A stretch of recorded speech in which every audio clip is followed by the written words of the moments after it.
Hey everyone, this is going to be a quick video showing you some changes that I've made to my WASR-10. As you can see, there's no magazines in the gun, nothing in the chamber, the weapon's clear. So this is basically part 2 of lightening up my WASR, and as you can see, it is now much more minimal. For right now, I've kept the tan rail scales right there.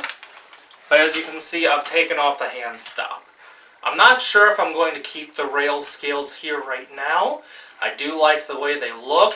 On this side, it does make the handguard a much smoother transition, but I'm not sure if I'm going to keep them yet. They are very lightweight, but of course, every fraction of an ounce counts when trying to lighten up a gun. This is the new flashlight that I have on here. This is a Streamlight TLR7, and this is much lighter than the previous light setup that I had on here. This here is 2.4 ounces, so it's extremely lightweight in comparison to 7.4 ounces with the old setup. So this is an entire 5 ounces lighter. The previous setup that I had was a MagTac with a Magpul light mount, but it was heavy. So this here is much lighter and achieves the goal of making the gun overall lighter, especially on the front end. Part of what makes this flashlight lighter is the fact that this here uses only one CR123 versus 2 CR123s. Also, this here is overall brighter. This is 500 lumens. This here also has more flood, so it doesn't have like a spotlight effect if you use this outside, which I did do, obviously not on the gun, but I went outside and tested it out, and it has much more flood. It doesn't have as much throw, but it has more flood. In my opinion, for a weapon light, that's just fine. I think that's a good thing, actually. I also had my Streamlight TLR1 on here for a while, but this here is even lighter than the TLR1. The TLR1 is 4.1 ounces, and as I said, this here is only 2.4 ounces. So it's even lighter than the TLR1. I also like the buttons on the TLR7 more than the TLR1 for a rifle. The way these buttons work is they're side buttons, and when put on a rifle, you just push down, and that's what activates it. So if you push and hold, it's momentary on, as you can see.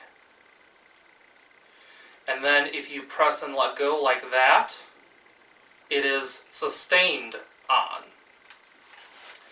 So I really like that, and it's a really nice feature. It makes it so that, number one, you're not going to accidentally push the light, but you also don't have to think about which way is momentary, which way is sustained. You just push and hold for momentary or push and let go for sustained. And I really like that feature. Right now it's only available in black. I hope that they do get these eventually in Coyote. I would have gotten Coyote for this gun if it would have been available, but only black was available, so I got what was available. But either way, I do like it. You can also turn the light off completely by turning the bezel this way. So now, as you can see, the light doesn't turn on. And then you just turn it all the way back clockwise, and now it's back on. That's also how you take the battery out, is by turning the head counterclockwise until the head comes off, and then you have access to the single CR123.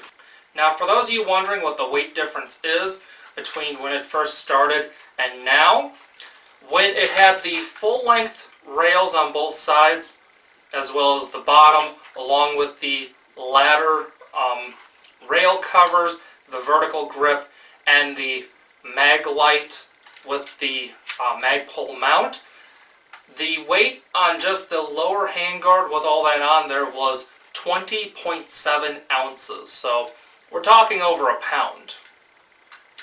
Currently, the weight on this is 9.9 ounces. So we're talking just a little bit over half a pound. and the difference is definitely noticeable. And if I took off these rail scales, it would be even more. So we'll see if these stay on here. But, I mean, they're not adding that much weight, and they are definitely helping. Another interesting fact that I found out is when you compare the newer Serbian magazines versus, most Eastern European magazines, there's even a weight difference there.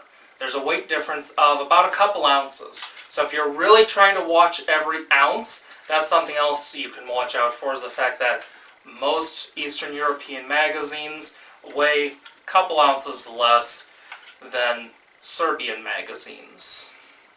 So that's pretty much it. That's the changes that I've made, and I'm much happier with the way it is now. It's much more manageable, it's much lighter, and it doesn't kill my tendonitis as bad. Thanks for watching. Be sure to like, share, and subscribe. Follow me on Facebook, Instagram, and Twitter. I'll see you next video. See ya!